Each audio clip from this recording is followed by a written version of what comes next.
Welcome to Permission to Thrive. I'm your host, Suzi Lula.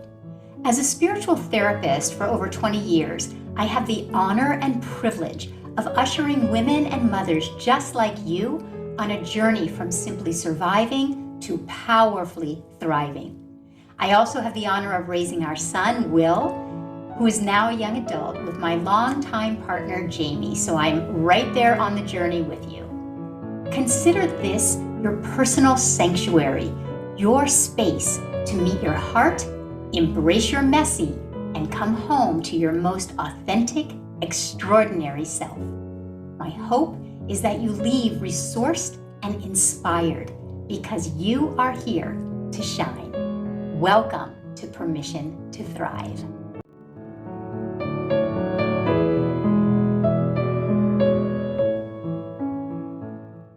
Welcome, everyone, to this week's episode of Permission to Thrive. I'm so happy to be with you all, and I'm particularly happy to be introducing you to someone who is near and dear to my heart, Ama Baron. You're one of my soul psychology coaches. You are a coach, a spiritual therapist in your own right. You're also a practitioner at the Agape International Spiritual Center with Michael Bernard Beckwith, another community that we share. You are a mama. You are a beautiful, proud Mexican woman, which we will be speaking a lot about generations, generational trauma, healing generational patterns. We have many different places that we're going to be going today, but I'm so happy to have you, to be introducing you to everyone. So welcome, welcome. Thank you so much, Suzi. And I am just so happy, so honored to be here because you have been my mentor, my teacher for more than 15 years. So I've grown so much, I've evolved so much. And I always tell you whenever I get an opportunity that I am super, super grateful to you. Thank you. Well, it's very mutual. And I feel like we have, in sharing your journey, so much to offer everyone listening. And so we are going to be diving into your journey from a soul psychology point of view, both as a woman, as a mom, as a coach.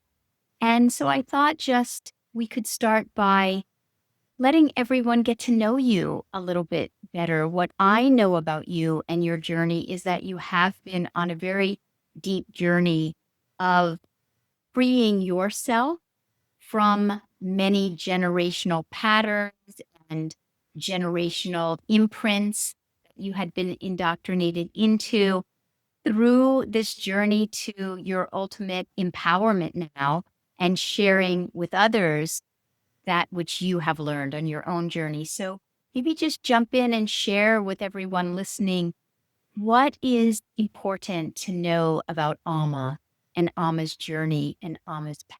What would you want everyone to know about you? Oh my goodness, that's a huge question. If you could only say three things, if you could only say two things, what's so in your heart? What is the heart of Ama? Two things, three things, about your journey. I would say I love to learn. I love to learn. I am an avid reader. I love to grow. And I feel that that love for growth, to understand, to dig deeper, has supported me throughout this entire journey because I've always felt this voice within me that tells me, that reassures me, there has to be a better way. There has to be a better way. This has to be somehow, some way. It has to be better.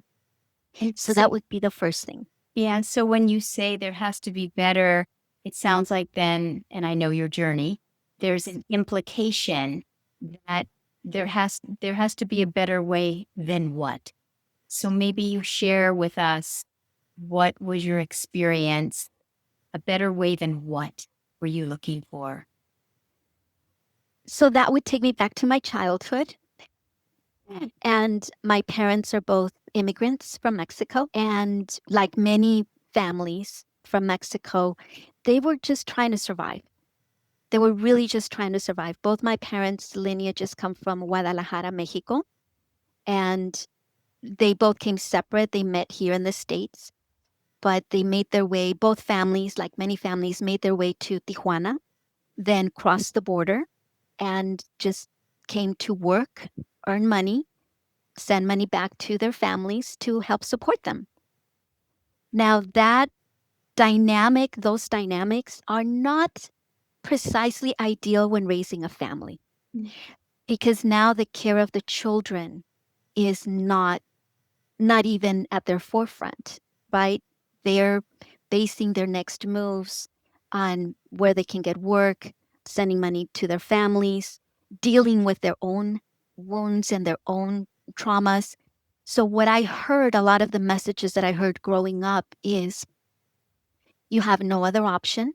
You have to just be strong and suck it up. You are a Mexican woman and your role is dot, dot, dot. So I heard that a lot and I always had a question like, well, why? Who made this up? But I couldn't ask. You know, my parents worked a lot, two, three jobs, sometimes a lot of instability. We moved a lot. Sometimes we stayed at other people's homes. So I really do hold that in appreciation for their intention to survive. I really do now.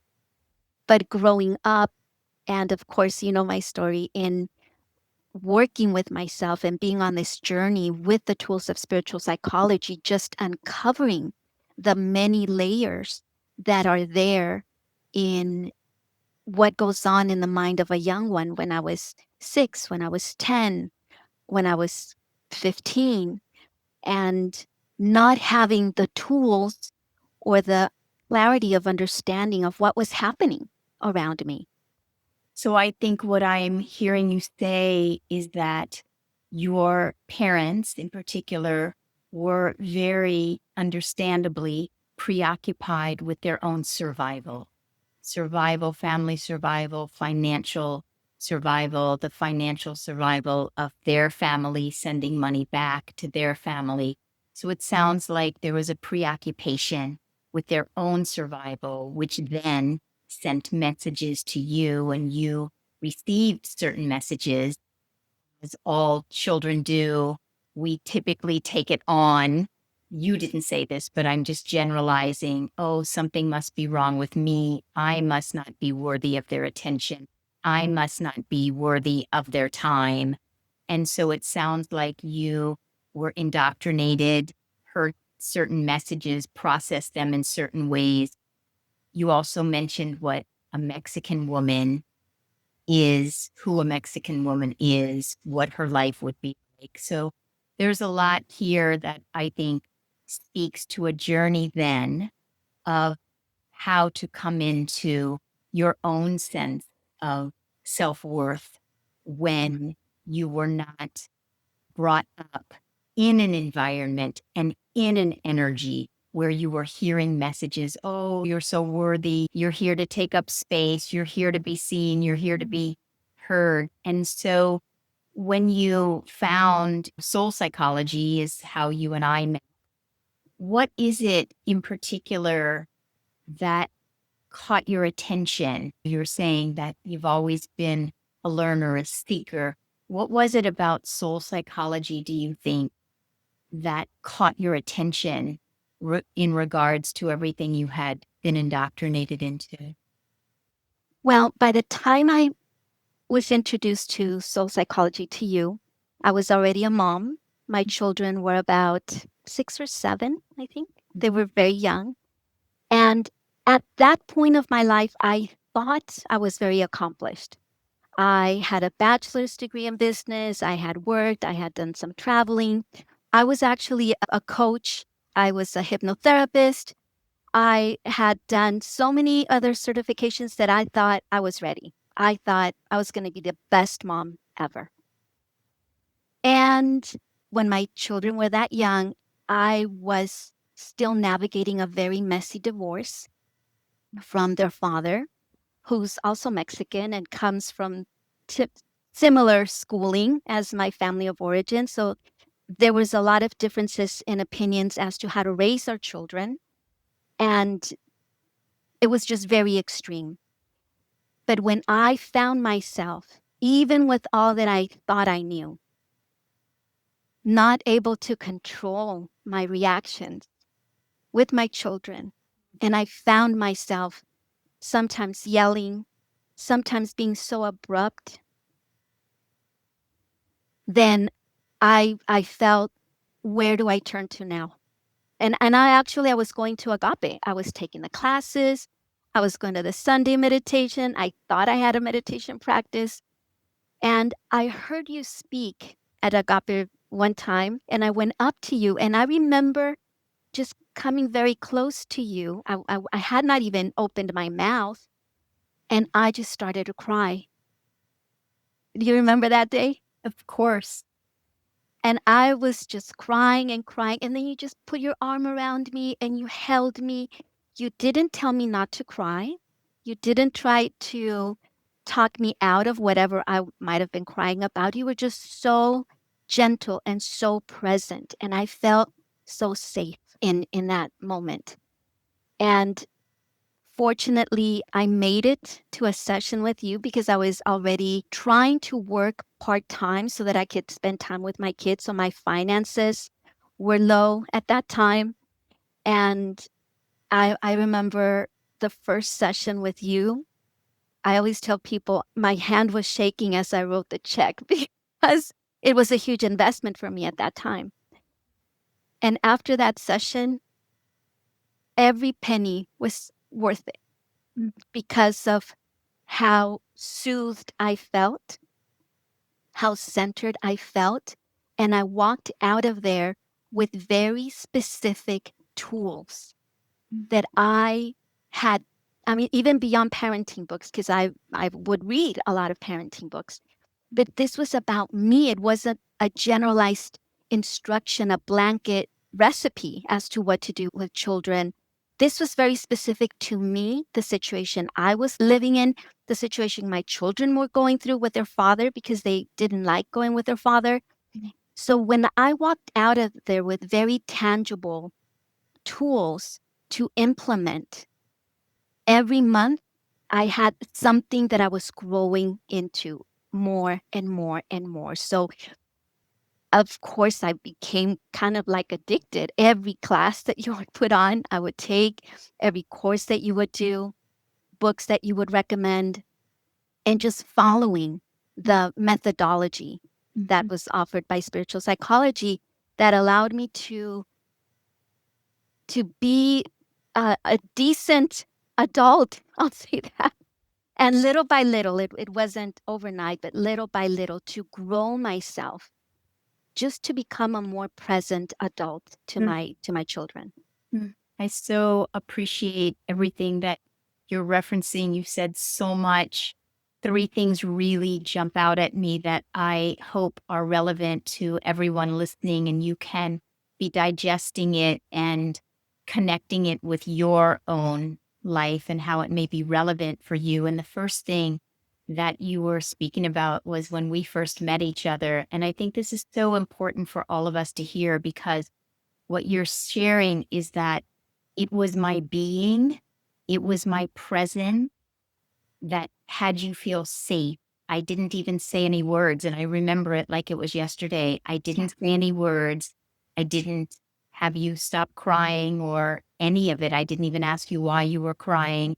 And I think this is very important because in our culture, we're so indoctrinated to think that it is our words, it is our doing, it is our action, it is our behaviors, it is our achievements that give us worth, that make someone else maybe feel safe. And yet, what I know and why I love this work of combining the soul with the modalities of therapeutic psychology is because really we are all looking to feel safe, to feel safe. And you can't word your way into having someone feel safe. You can't do your way into, we feel safe because of an energetic environment that feels coherent from another individual. So I wanted to presence for everyone listening. It isn't what you're going to do or say necessarily to another individual, to your own children, to your spouse. It's a feeling, it's an energy that someone will feel. And from the other point of view, just to share a little bit about my journey, I've been indoctrinated just like everybody else that it is my doing that makes me valuable. So when I hear someone like you reflect back to me that it was my being that made you feel safe, I can look back over these years and I can see how I have discounted my own gifts. I have discounted my own being. Someone may in the past have said to me, "Oh, I felt so safe. You didn't say a word. It was your compassion. It was the tone of your voice," which I do get reflected back to me often. And I, of my own accord, would discount, "Oh, well, of course. That's just how I am." And I would then, but I'm not this, I'm not doing this, or I'm not doing that. I would discount my own being. So I think this is Wow. very relevant for anyone and everyone listening to hear, especially women, especially the feminine parts of us are the parts that are beers, we're nurturers, we're nourishers, our very presence, Mother Earth, Mother Nature, our very presence is healing Yes. someone. And so we had a moment, a healing moment, and we've had a 15-year relationship born out of that meeting. So that was one thing I wanted to presence. Mm. Second thing I wanted to presence is that you were talking about when you became a mom, even though you had done all this work, there's nothing like becoming a parent. It's the great equalizer of us all. And you presenced that even though you have been on a path, that your own ability or lack thereof of regulating your emotion Mhm. came to the forefront.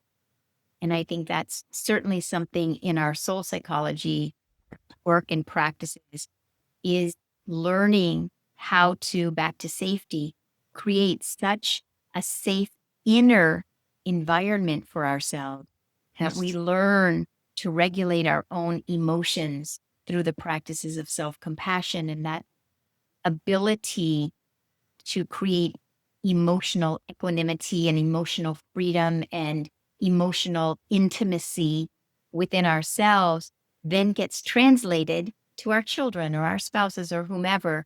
And so I appreciate you speaking to that. We're going to definitely tap into that in a moment more deeply, but I just wanted to present the very last thing that you said was about how you recognized you are on your own particular soul's journey. And while, yes, there are general practices that we all embark upon for our own emotional regulation, you mentioned, and different things, and that's wonderful.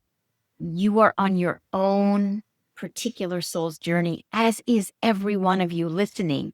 You are each on your own particular soul's journey. And when you really get to know your own soul's journey and what your soul both needs to live a very soul fulfilled, soul satisfied life, a soul connected life, but also what your soul has come here to contribute and share, every one of you listening, your soul has a particular destiny and you're encoded with what it is that lights you up, what it is that lights you up, how it is that you are here to share and contribute. And so I'm just grateful that you present that too. And as you all are listening, perhaps just tap into, what is my soul come here to bring and share and contribute? What is my particular soul curriculum, my particular soul's journey? Because it is very unique to each one of us. So thank you for those three. And then I think let's just take a moment here. There's so many different places we could go. But once you did get on this journey, what is it that started to connect the dots for you inside to move you from where you started to a more empowered place in your life that you find yourself now? I would say it's the spiral of transformation, which is a tool that you share in your trainings and in your classes. It's a tool, a framework. To me, it's like a roadmap. Mm. And sometimes I'm experiencing something that I may feel so tangled up, so disoriented. And if I can make my way to that tool, if I can just sit down, have a moment of pause, and just follow the process. And I so remember your words, 100% investment in the process, zero attachment to the outcome. And I sometimes have to pull myself, drag myself away from the attachment of the outcome because I really think I know what it should be. But if I bring myself to that and go back to the process, what am I feeling, and work my way through the spiral, there's always a deeper opening and a deeper knowing. And then there's a guided next step, there's a guided what's next, but from clarity. Yes. There's and spaciousness, inner spaciousness. Yeah. So I want to just elaborate a little bit on the spiral for Uh, anyone listening, anyone who is not familiar with what I call the spiral of transformation. If I could break it down into three easy, breezy, simple steps, it would be the first part of the spiral is learning to listen to ourselves in a sacred way. It's setting a clear intention. I want to hear myself. I want to hear all the different parts of myself, even the dark parts, even the uncomfortable parts, even the messy parts. My intention is to listen in a sacred way, to hear myself. My intention is to create such a safe space for myself and all the inner parts of myself. All the inner parts of myself feel heard. All the inner parts of myself feel seen. That is a big task. I call it the emotional messenger system. There are different emotions within us that can feel so dark and uncomfortable, and we don't want to go there. We've been taught to resist connecting with them, and yet they have messages for us. These places, every one of them, whether they are dark, vulnerable, uncomfortable, regardless, every one of them has a message for us. And so we learn to listen to the messages that the emotions have for us. And then the last part of the spiral is once these places within us have felt heard and seen, and once we receive the message that the emotion has for us, it frees us.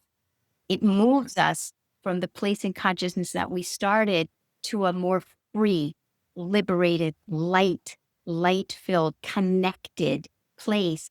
And from that place, we are able to take inspired action. Then you get to look back at the outer and to see, how am I inspired to move back into this outer relationship or outer conversation? Is there a boundary to be set? Is there self expression to be made? Is there a conscious communication to have? Or is there non action? Is it that I'm aware now that this individual will not be able to meet me where I am? This individual will not be able to be a safe space for me. So maybe there is non action and there is just that inner sense of, oh, okay, I see that this is what is inspired here. So I just wanted to break that down a little bit for everybody listening. And then anything that you want to add specifically then about the place that you find yourself in, being in an empowered space that you are finding yourself in now. And, one of the things that you and I had spoken about, that in particular, why I wanted to have you on today, is because I am offering for the first time ever a retreat this coming up October in Los Angeles. And A, you are helping me tremendously with it. But B, and I thank you for that, very grateful. But B, you have had your own journey of learning to give yourself permission to retreat, be it for 5 minutes when you're talking about you're having an emotional reaction with your kids and you need to retreat to go through the spiral to come back resourced and full of equanimity and centered and groundedness, or retreat for an hour in the evening and say, I'm going to take some time to myself. I don't need to keep working, or retreat for a weekend like we're getting ready to have. And I have found, obviously, that we as women, it's a little bit of a journey to give ourselves permission to retreat, whether it's for 5 minutes, 5 days, 5 hours. And so I wanted you to just speak to your journey around that in case it could be helpful for anyone listening who is in the middle of really wanting to give themselves that permission for self-care, soul care, and they are just in the indoctrination of it. What's been your journey around it? I'm so glad you asked that because when I first started working with you, to be very honest, in my mind, I thought, what is this woman going to do for me? What is she going to teach me? I'm working super hard. She's not going to change the conditions. She's not going to get my ex-husband to pay child support. Like I was in the doing. I was in the surface, but I was so desperate. I was really struggling with I was aware of my reactions and I couldn't get my reactions. I was so desperate, I was ready for anything. So I was just, okay, fine, I'll do whatever she wants me to do. And I would go see you. And I remember one of the first sessions, I think it was the second or third, you asked me, what is the most difficult time of your day? And I said, picking them up from the after school program. Because picking them up, I'm rushing through traffic, make dinner, help with homework, give them a bath, and I'm like this. And so you said, great. Every day you pick them up, you bring them home, and whenever that energy starts coming up, you drop everything and you journal and you are present with whatever you're feeling. And I was like, I can't do that. I have to take care of my kids. And you said, trust me, do it for a month if you can. Do what you can with the meals. I promise you, you'll be fine. So I said, okay, I don't lose anything by trying this. And I did it. And it was awesome because, and then I would tell my children, you, by your instructions, this has nothing to do with you. Mommy needs to sit down with her emotions. And they were so little, they were like, okay, mom, sure, mom. And they would even bring me my box of tissues, my Kleenex, and I would be sitting there venting, being present with what I was feeling, just allowing myself to feel, bringing myself to a calm. And then after that time, it was like a contained space that I learned to do this for myself. And then I was so calm. And so I was like, wow, it's like the clouds began to clear up. Why am I saying this? Because in the beginning, it seemed impossible. My surface mind could not believe that something like that would make such a big difference. And you're not going to believe me when I say that it even made an impact on my finances. Yes. You are not going to believe me, but I went from living in my cousin's garage, remember, to moving out by myself with my two kids to West LA, to having them in the school that they wanted to be because they both are artists. And not only supporting us, but just like thrive. I'm not a millionaire yet, but really having all of our needs met, everything provided for us with working conditions for me that allowed me to do it with ease and grace. So I'm not doing the two jobs that I used to do at some point. I'm not like killing myself to pay the rent. But these opportunities come when I'm the most relaxed. So I've learned over the years to trust the process.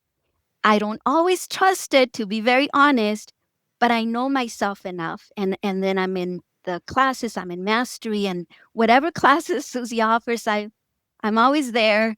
always listening, and and and And it's I a practice. Yeah, and I think what you're saying is so important because it is antithetical to what we have been taught.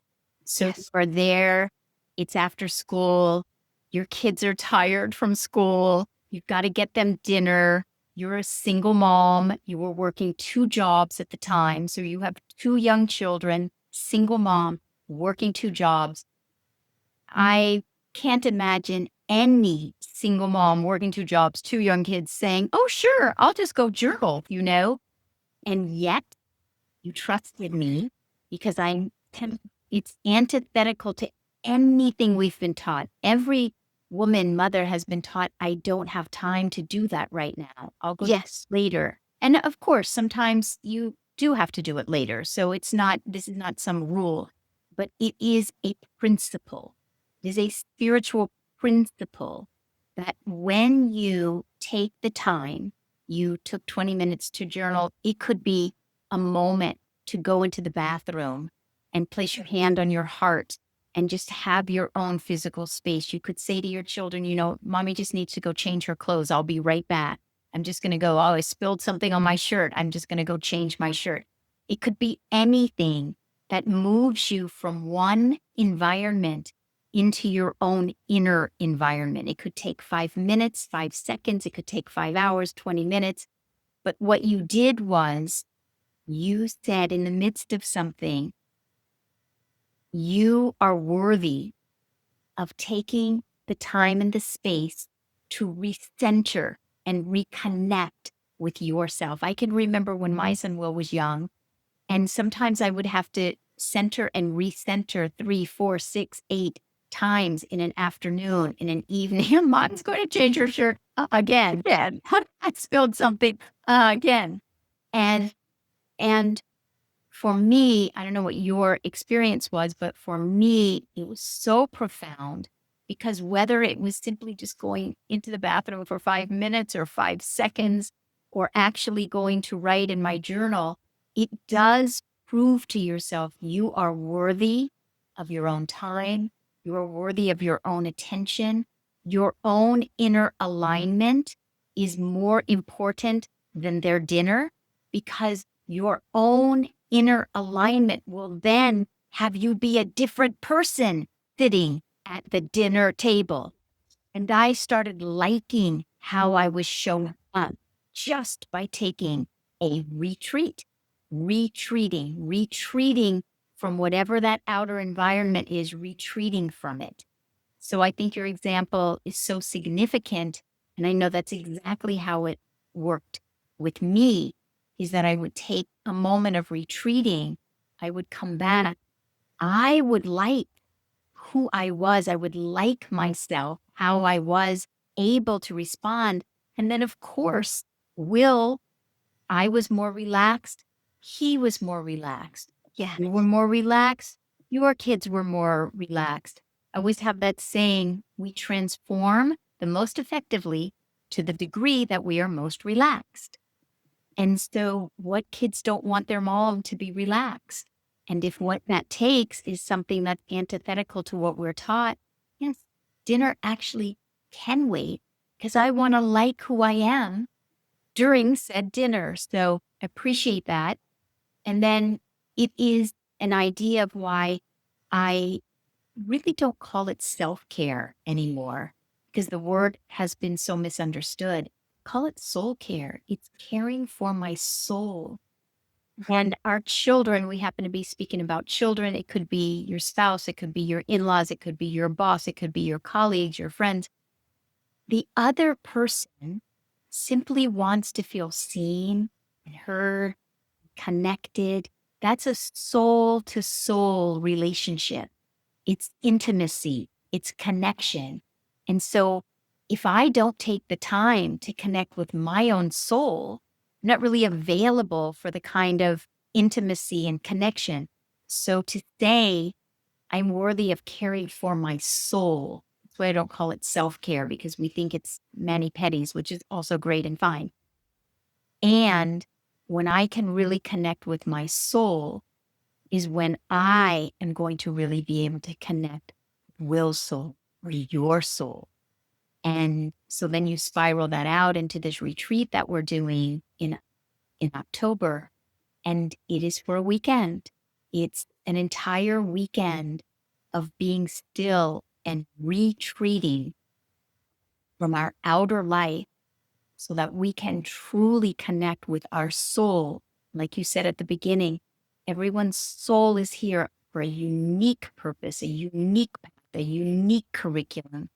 And to take time out of our external life and devote a weekend to connecting our own soul's journey here, and then to fill it and satiate it to such a degree that you tap into your authenticity, you tap into who you truly are, you tap into what it is that lights you up.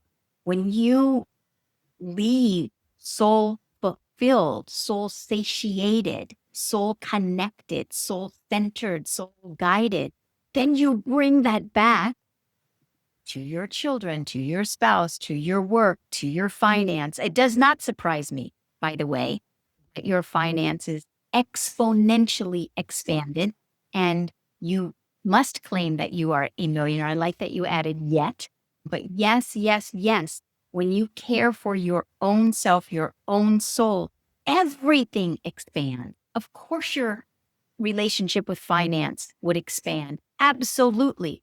That is the other gift, is that you think you're going to get resourced for one area of your life. You didn't even realize it's going to impact every area of your life.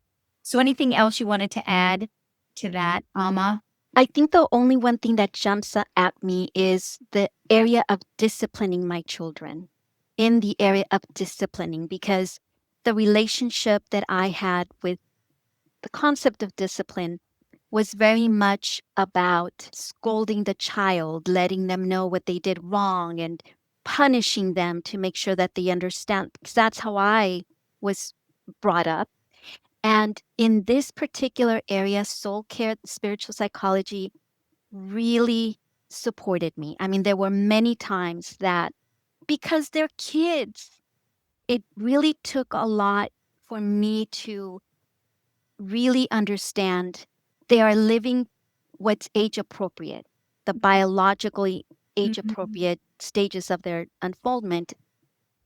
It had nothing to do with them being bad, had nothing to do with them trying to hurt me. So these tools also supported me when those moments came, when they lost a book, they lost their backpack, when they forgot something.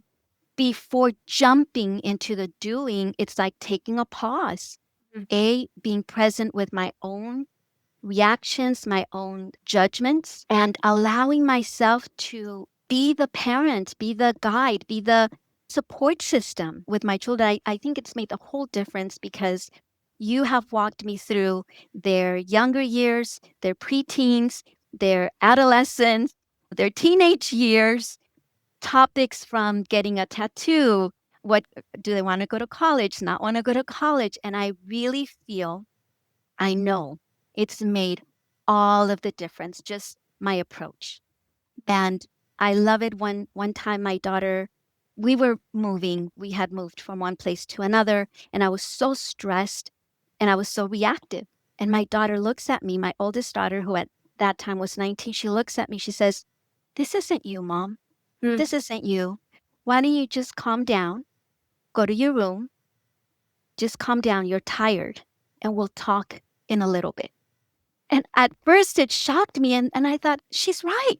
I'm exhausted and I'm reactive. I need to calm down. But she saw me. She saw me. She recognized, this isn't, no, Mom, this is not the real you. And I loved that. And I know Yes. that it, And she even knew to say, why don't you go take a minute to yeah, yourself? Because she'd seen you model it for so long.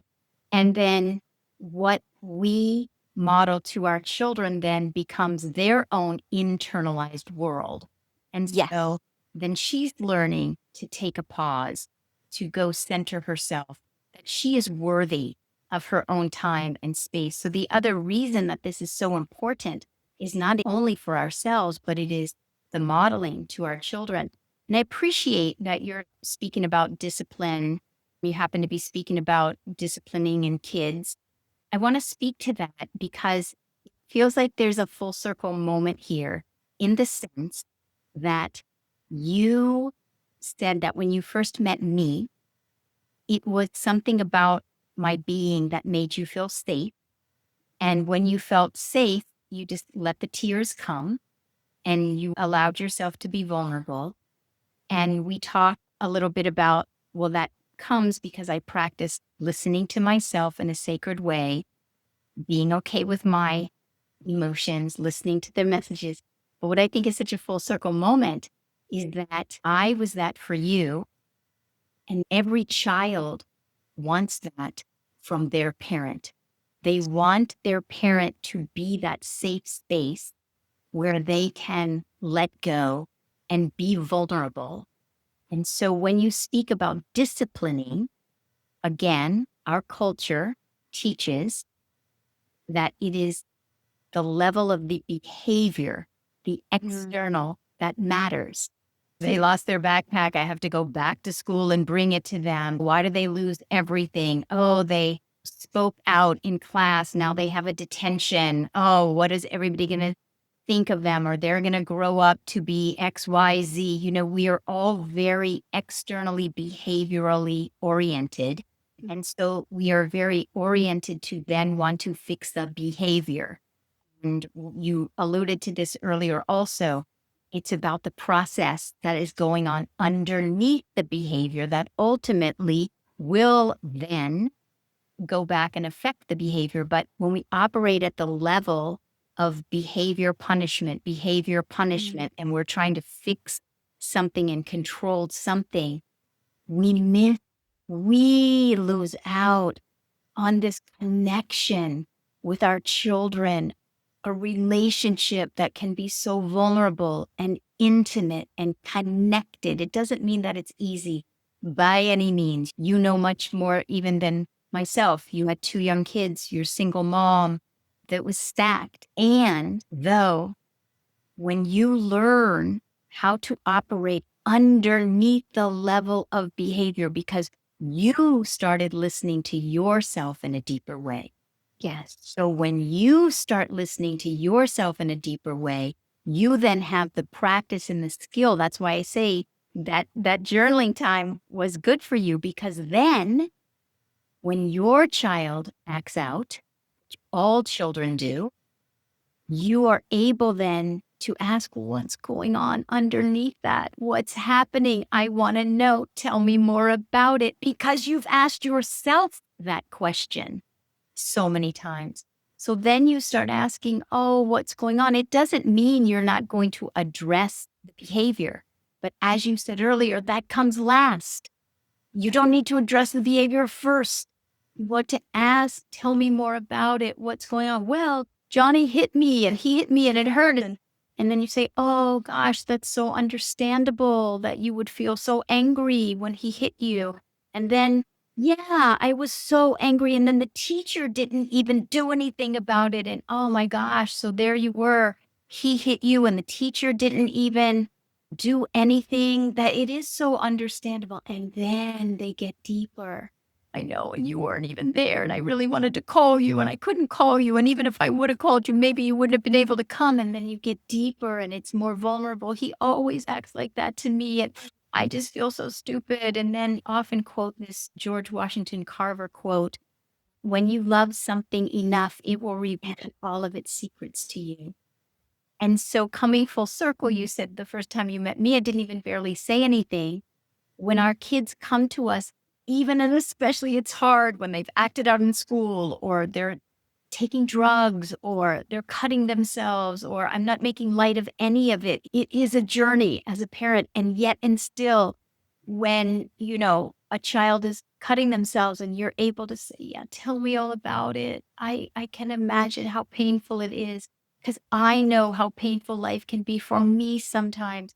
When you can really get underneath the behavior, and when they start telling you what's going on, you get a relationship, and then you're truly able to be of service. You're truly able to help heal whatever is happening because you've gone to the core wound rather than the surface band-aid symptom.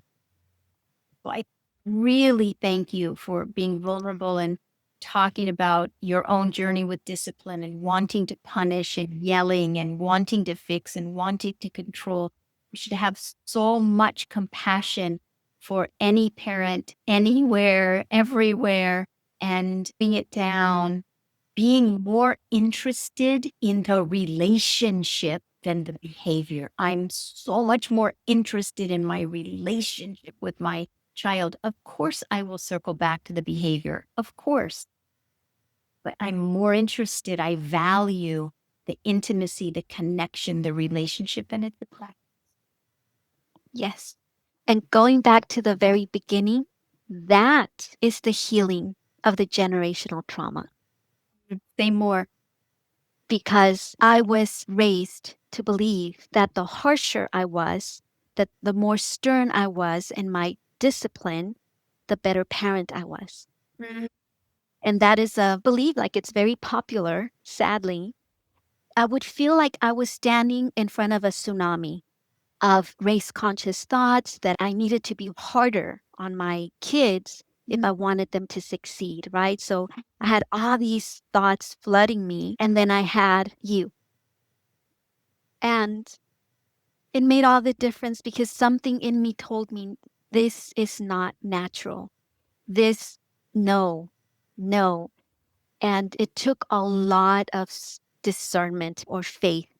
And I am so grateful to you because you have always been like my biggest cheerleader, especially when it comes to my kids. And I learned to make those relationships my priority and work on me first, not put it on them. So Yeah, thank you. exactly. And it's very relevant, even if you're listening and you're not a parent. What you're speaking of is so relevant in so many different areas. So, what I think I'm hearing you say is that we're so taught to think that we have to be more powerful and louder and stronger and more controlling and dominant. So, if you look at any of the world events going on right now, we're indoctrinated, and you're speaking about generational patterns and breaking them. For generations, we have been indoctrinated into societal norms that say the loudest person wins, the more power you have, the more you bully. There's dominant ones, and then there's the smaller ones. So, what you're saying is paradoxical because it is the person who is the quiet one often in the room. It is the person that doesn't say a word, who is so often the wisest one in the room. It is the person who is centered and self secure and doesn't need to be the loudest. And we are all energetic beings and we relate to each other from our energy. And yes, there's an energy that I can outpower you because I'm a parent and I'm big and I have the authority and you're small and you're little. And yes, I can outpower you. And yes, a country can outpower another country because we're the big ones and you're the small ones. Yes, that is an old, antiquated, and yet toxically functioning right now. So, soul psychology, spiritual psychology says the real power is within. The real Yes. power is inner power. No one can take my power unless I give that power over. And so what you're saying is that you reclaimed your power. It didn't look like you had been taught. You had been taught that your power comes externally, outpowering, being that authority, punishing. And you learned that power, and this is the same for anyone who is working 60-hour week because we're taught the more you work, the more worthy you are. The more you work, the harder you work, the more money you'll make. It's exactly the opposite. We're learning now, we are evolving into a greater awareness that the feminine aspects within us that have been so suppressed, you're speaking generationally, Yes. generational patterns, the feminine energy on planet Earth has been so suppressed for so many generations. And now it is starting to emerge. We are starting to connect with our own feminine authority, the authority of nourishing and nurturing and not saying a word, but being the most powerful one in the room. And no, I don't need to work 60 hours to be thriving financially. I don't need to outpower my children to be intimately connected and revered as a parent and respected as a parent. Mutual respect, mutual dignity. What you're saying is so important and so relevant on so many different ways. If you're a person out there and you're nervous about having a boundary and working 30 hours rather than 60 hours or 40 hours rather than 60 hours, if you're afraid to make some of those changes because you've been indoctrinated that your worth comes from your doing, Mama is telling you the truth and the way it works here. It's actually exactly the opposite. It's when you pour your investment into your being, into your worth as a being, as a soul, when you recognize this, you are so empowered from the inside out. You're so empowered. You're empowered to be courageous, to make courageous choices, to make brave choices, because what you're speaking of, it was very brave of you. It was very courageous of you to have been indoctrinated. Of course, everyone wants to be a good mom, the best mom they can be. Yeah. And you were indoctrinated. The way to that end point is to punish and to yell and to insist on compliance and to insist on control. And you wanted to be a good mom. So it was an act of bravery and courage to try a different way of doing it. And so I have a lot of respect for you, a lot of respect for any and every parent out there, a lot of respect for anyone who is saying, you know what, I'm going to be brave enough and courageous enough not to think that I need to work all these extra hours to lead a very financially expansive life. It is going against the grain of culture, but culture is ready now. We're emerging now. And the last thing that I will say is it's so relevant to what's happening on the global stage right now because we are watching it being acted out. The larger countries are trying to bomb the smaller countries. But what you're speaking of is we're bypassing two different countries coming together, sitting at the same table, letting it get very messy because it will be messy because each side of the table has its own generational energy, generational patterns, generational opinions, generational beliefs. And yes, to come together with a child, another country that wants something seemingly radically different than what you think you want in a different way. It gets messy. And when we become so empowered in our feminine energy, because the feminine energy of the mother, a mother loves all of her children equally, differently, but equally. And so Mother Earth, the mother energy, the feminine energy has the ability, the expansive ability to listen endlessly to one country's generational belief systems. And then very patiently, another country's. When we learn as a planet to sit down at the table and be willing to be messy and move through this in a very, that's the part that's missing is the feminine part.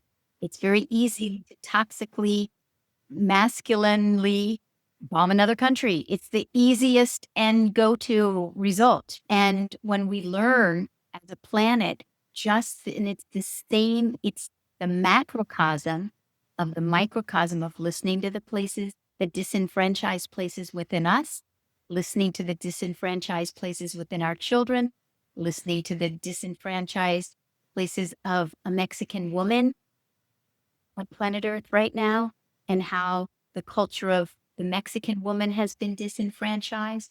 Where we learn to listen to ourselves, we will have the capacity and the ability to listen to others with differing of opinions, whether it's our children in the moment of not wanting to go to bed at 8 p.m. or whether it's a country that wants a plot of land. So I appreciate you bringing that up and the generational patterns. It is definitely time to break some generational patterns through the feminine practices of sacred listening, of being present with our messy emotions, of connecting with our soul, of coming up with soul solutions and inspired actions. I really appreciate everything you're saying, Emma.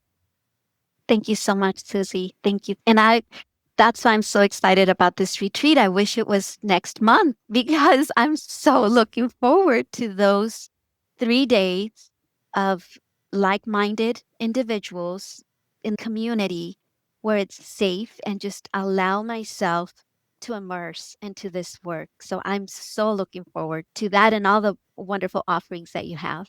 Thank you. And for anyone who is intrigued and perhaps interested, wanting more information, in the show notes, we have the link which will give you more information. But if you are grappling with any aspect of your life, be it parenting, be it your own work, be it just a place inside of you that knows, I need a respite. I want a respite. I need to feel replenished, resourced. What they're saying is speaking to me. Then please reach out. The emails, addresses are there. You can reach out to Amma. You can reach out to myself. You can reach out to any of my coaches. They will speak to you about what a weekend with me, with us, will feel like. Safety is the heart quality that you will experience. You'll experience what I'm experienced. You'll walk into a room with all of us and you will feel so seen, so supported, so held without anyone even saying a word. There is tremendous safety. And I think the sister quality with safety that you will feel is such deep compassion. You'll feel so held that you will absolutely be able to reconnect with the deeper, most authentic parts of yourself and leave so soul fulfilled. You'll literally retrieve your soul and then you'll leave connected with that soul and will bring it back into your outer life. So we'd love to have anyone who feels called, plenty of us around to answer your questions. You'll see the emails in the show notes. Please reach out to us. We're happy to talk to you. And thank you, Amma. It's always a pleasure to talk to you. Here is the beginning of many, many more conversations between us. And may everyone listening have many, many, many takeaways from this honest, authentic conversation. Much love to you. Much love to everyone. And see you next week. Give yourselves permission to thrive this week. Much love, everyone. Bye. I hope that this conversation is enriching to you as much as it is enriching to me. A few takeaways. You are worthy of your own time. When you take time to retreat in the midst of something in your outer world, you will then like who you are, how you behave when you return back into those relationships. When you take time to turn within and really connect within yourself, it will spiral out into all of your outer relationships. It will also spiral out, allowing you to break generational patterns that you have been indoctrinated into. And last, certainly not least, you are worthy of your own time. You are worthy of your own investment. You are worthy of your own soul connection. If any of this speaks to you and you are interested in my sanctuary in-person retreat, please check out the show notes. Please take a moment to hit the subscribe button. If you would leave a 5-star review, we'd be so grateful. We happen to be one of the fastest growing podcasts in the top 2% of podcasts. You all are gaining so much from this, and you subscribing and leaving a review helps to get these teachings out to more individuals who could really use it. So I'm so deeply grateful to each and all of you. Thank you. See you next week. Much love, everyone.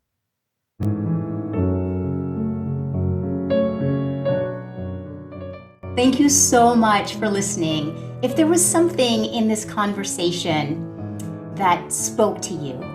We'd so appreciate it if you would take the time to subscribe, leave a 5-star review, and share this episode with women and mothers you know, because you are here to thrive. See you next time.